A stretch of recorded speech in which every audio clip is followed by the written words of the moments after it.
Okay, fellow viewers, hello, welcome to Discoursing Around YouTube channel where we analyze basically anything related to linguistics, specifically discourse analysis, conversation analysis, classroom analysis of what happens, especially you teachers out there who want to just get better analyzing what's going on in their interactions that your students are having. So welcome to Discoursing Around. Let me just move this right here on the right part so you remember to subscribe to this YouTube channel. So let's go. What we're going to check today is basically the following. We are going to check this extract, which I find very interesting. Here you can see it. This extract is the following. It's a teacher and a group of foreign language students in 6th grade that are carrying out a specific topic for being explained that is passive voice. During the class, teacher explains the topic and the students will be paying attention and asking questions from the chairs. How are we going to take part in this? Today we're going to just analyze this very quickly using the following concepts so you guys can get an idea how to use them, how to analyze them, and what they are. So the following are overlapping and interruption. Those two are different. I will explain them later. Gapping, adjacency pairs, TCU, TRP, and self-selected. I know this sounds all complicated. Oh my god, what am I doing? But believe me, it's not. It's very simple. So let's just get into it. So the first inference that we have here is by the teacher, right? Remember the T, as always, is teacher in this occasion. So let me just select the red color right here. And S1, well, student. Remember S2, and so on and so forth. Remember to always just use the numbers. We have 1, 2, 3, and you can just continue till the end of the interaction that you're analyzing, right? So let's just get into it. We just move this right here. Okay, so let's go. So let's start with the beginning. Organize your stuff quickly, full stop. Here we can see the first utterance, which is basically a request. It's an order from the teacher. And this is what we can call the adjacency pairs. This we can call A or 1, right? Which is request. What is answering this? Well, the student number 1. What is the stuff?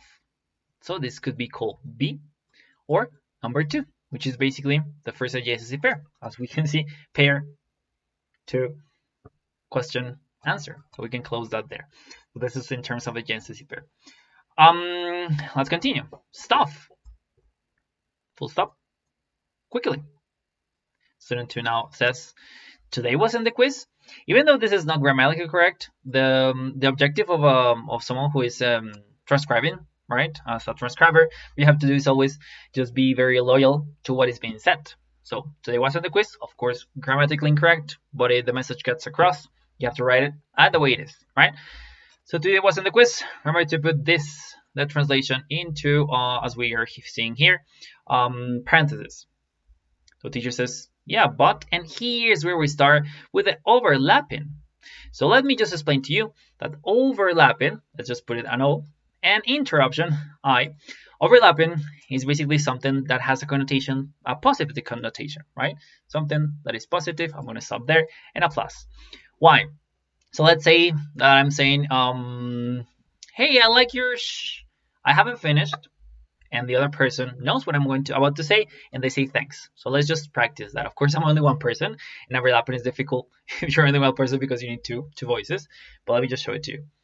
I like your shoes. Oh, thank you. Right? At the same time. Just imagine this same time. So it's positive. Right? It's positive interaction. Whereas interruption is when you have an argument or something related to that. Well, it's negative. Right? So I don't know, argument, again, something that just cuts the conversation. Overlapping is both at the same time. So let's just continue. The way you can analyze this and always have it is with this big parenthesis. Yeah, but yo quería el quiz, says the student at the same time. Are very lucky, right? So here's when the interaction ends. So this means that this is what's being said at the same time. Yeah, but I'm very lucky. Yeah, yo quería el quiz, right? Full stop. It is not my fault. You are very lucky. Careful with these 3 points. What this means is that emphasizes the last word, in this occasion a syllable.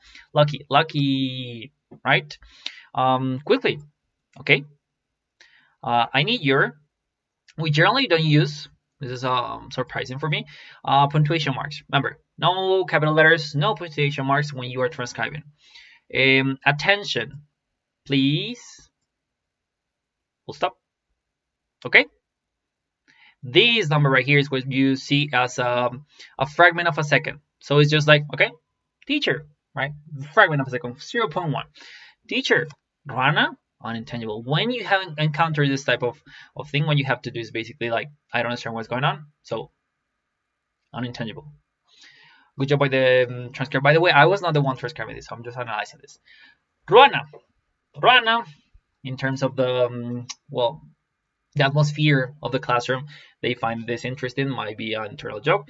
We can just go deeper into this on a critical analysis of the classroom discourse. So, time for English class. So the teacher, quickly, please. Did you bring your flashcards? Right? And this right here, this equal mark, so says that it continues here. Cards with the verbs. ¿Quién trajo las flashcards? Who brings the flashcards? Flashcards? Yes. All right. Even though this is not answering the actual question, well, the message is getting across. It seems like it will be interesting to see the video or the audio. Again, I'm just basing this on what I read, not what I saw or what I heard. But here we can see what this is basically. This is a gapping. This is what we know gapping. So far we have checked overlapping, gapping, adjacency pairs. TCU is basically any interaction. So for example, if I go here, organize your stuff quickly. TCU, right there. But in terms of adjacency pairs, this is number 1, this is number 2. So any interaction in orange is basically that.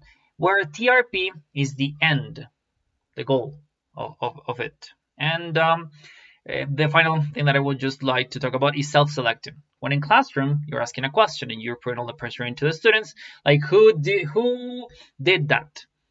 No one is answering. There is interaction that is very interesting that happens in the classroom, and as for students, that is when no one is answering. The again, the environment just leads the student to self-select. That's well, a practice that we have seen. We all have seen in the classroom. So again, self-selecting. So let's just check it out. I'm gonna give you just 1 second, 5 seconds actually, to just tell me where is the student selected himself or herself on this occasion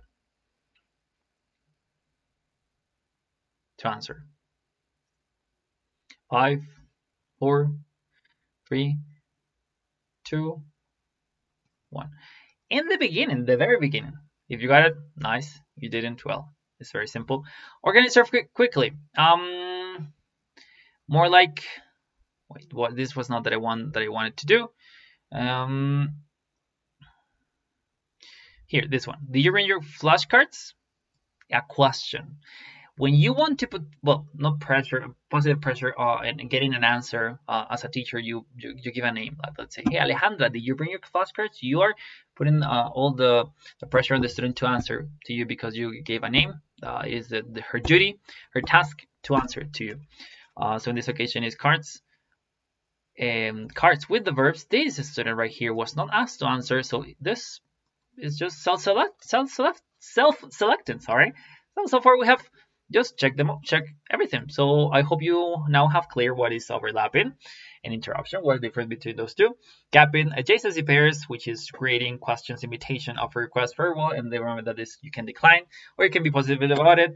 TCU, TRP, and self-selecting. So this is pretty much for today. Remember that we are discoursing around, which is a channel about linguistics and discourse. Thank you very much for joining us and see you on the next one. Bye bye.